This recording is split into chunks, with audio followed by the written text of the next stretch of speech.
बिस्मिल्लाहिर्रहमानिर्रहीम। अस्सलाम वालेकुम नाजरीन, आप देख रहे हैं प्रोग्राम अंदर की बात फैयाज राजा के साथ और आप देखते हैं मुझे मेरे यूट्यूब चैनल और फेसबुक पेज के ऊपर।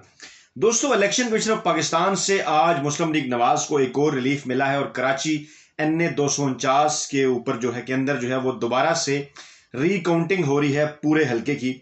इस हवाले से खबरें यूट्यूब वीडियोस आप देख चुके होंगे। मेरा मतनजर इस वीडियो के अंदर यह है कि मैं आपके सामने कुछ ऐसी चीजें आसान करके बयान करूं जो आप आम तौर पे आप लोग सुनते हैं, लेकिन शायद वो आम एक सुनने वाले को या आम नाजर को, घर बैठे हुए लोगों को उस तरह से वो बात समझ नहीं आ सकती। जैसे फार्म 45 का मामला हो, फार्म 46 का या फार्म 47 का, क्योंकि आज भी इलेक्शन कमीशन में मुस्लिम लीग नून के वकील ने यही कहा कि फार्म 45 हर पोलिंग एजेंट को देना लाजिम है और 167 पोलिंग स्टेशनों के ऊपर ये फार्म जो है वो नहीं दिए गए और बाज के ऊपर किसी के दस्तखत नहीं।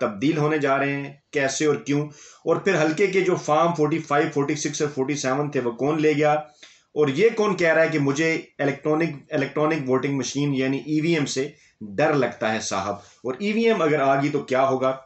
सबसे पहले मैं आपकी खिदमत में अर्ज करूं कि आजकल ये जो फार्म 45, 46, 47 का बहुत चर्चा है। 2018 के इलेक्शन में इनके नाम फार्म 14, फार्म 15 और फार्म 16 हुआ करते थे, और ये जो खाकसार आपके सामने बैठा है अल्हम्दुलिल्लाह, इसी ने समा टीवी के लिए 2013 में इन फार्म्स के ऊपर जो है वो कई स्टोरीज की आपको वेबसाइट के ऊपर वो मिल सकती हैं कि कितने हलकों के अंदर फार्म 14, 15, 16 गायब हुए 2013 के इलेक्शन के अंदर, और उसके ऊपर फिर जो कमीशन बना था सुप्रीम कोर्ट का उसके फैसले में भी जिक्र था। फिर इसी दौरान इमरान खान ने जब एक तहरीक चलाई धांधली के खिलाफ, तो उन्होंने मुसलसल फार्म 16, फार्म 17 का जिक्र किया, बैलेट पेपर्स के गायब होने का जिक्र किया, जिसके बाद आम लोगों को भी और जो दीगर सियासी जमातें, मुस्लिम लीग नवाज तो खैर इस सारे मामले को समझती थी। और मजे की बात यह है कि 90 की दहाई के अंदर जो इलेक्शन हुआ था, अगर मैं गलत नहीं हूं तो शायद 1993 का इलेक्शन 1990 का इलेक्शन था जो मुस्लिम लीग नवाज जीती थी। उस वक्त तकरीबन 40 के करीब हलकों में इस किस्म के फार्म्स गायब हुए थे, और पीपल्स पार्टी के जो उस वक्त रहनुमा थे पीपल्स पार्टी के, बाद में खैर वो तहरीक इंसाफ में आगे खुर्शीद कसूरी, उन्होंने एक वाइट पेपर जो है वो जारी किया था कि किस तरह मुस्लिम लीग नवाज ने हलकों के अंदर हेरा फेरी की। कभी मौका मिला तो उसके ऊपर भी वीडियो करूंगा, ये 90 की बात है। खैर नून लीग इन सारी चीजों के हवाले से बड़ी ही तजर्बाकार है।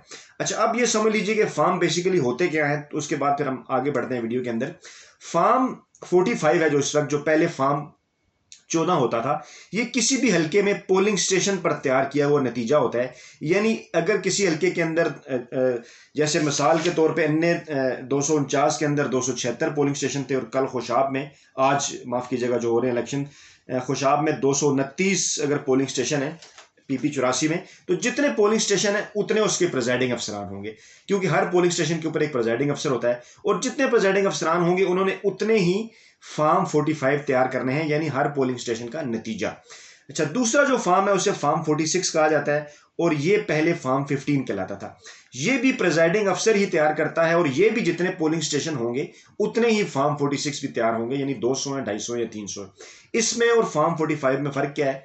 फार्म 45 हल्के के हर उम्मीदवार ने उस पोलिंग स्टेशन के अंदर, उस पोलिंग स्टेशन के जिसका वो फार्म 45 है, कितने कितने वोट हासिल किए वो सारे लिखे होते हैं, जबकि फार्म 46 ये बताता है कि इस पोलिंग स्टेशन के ऊपर कितने बैलेट पेपर्स आए थे, कितने इस्तेमाल हो गए, कितने बच गए, और जो बच गए वो फिर मालखाने में जमा करवाने होते हैं जो इलेक्शन कमीशन का होता है।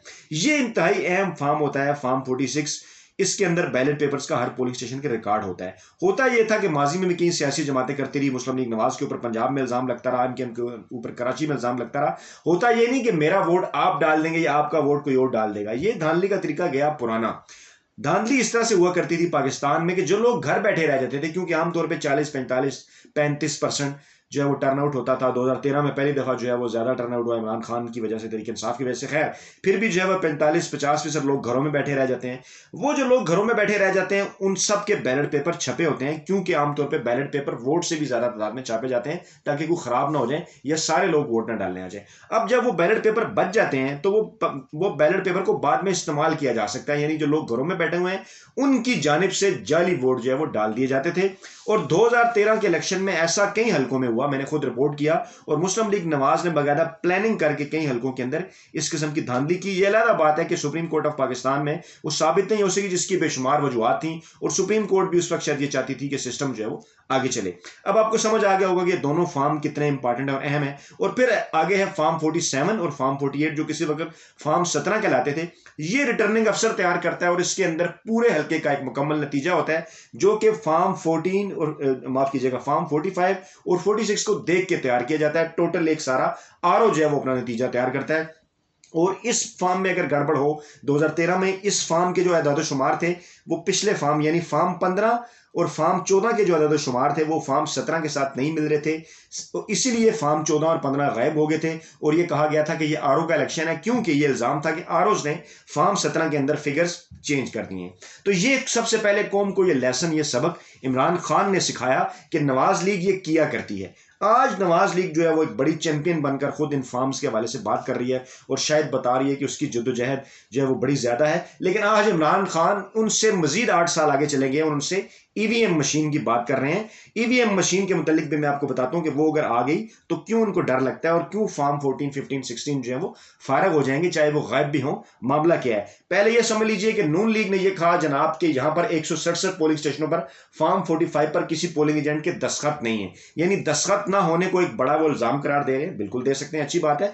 लेकिन मजे की बात यह है कि 2013 के अंदर दस्तखत तो दूर की बात है, ये पूरा फार्म ही गायब हो गया था। लेकिन इमरान खान की बात को फिर भी तस्लीम नहीं किया गया कि धांधली नहीं, हाँ कि धांधली हुई है, यानी पूरा फार्म गायब हो जाए, फार्म ही ना मिले, वो धांधली नहीं है। फार्म मिल जाए उसके ऊपर दस्तखत ना हो, आप कहेंगे धांधली है। ठीक है, दस्तखत भी आइडियल होने चाहिए, लेकिन इससे भी बड़ा इशू 2013 में सामने आया था, ये आपको बताना है। तो ये फार्म कहीं भी नहीं जाते, फार्म मिल जाएंगे और फार्म में अगर गड़बड़ हुई तो वो साबित हो जाएगी। अगर उन्हीं की रोशनी में फार्म 47 तैयार किया गया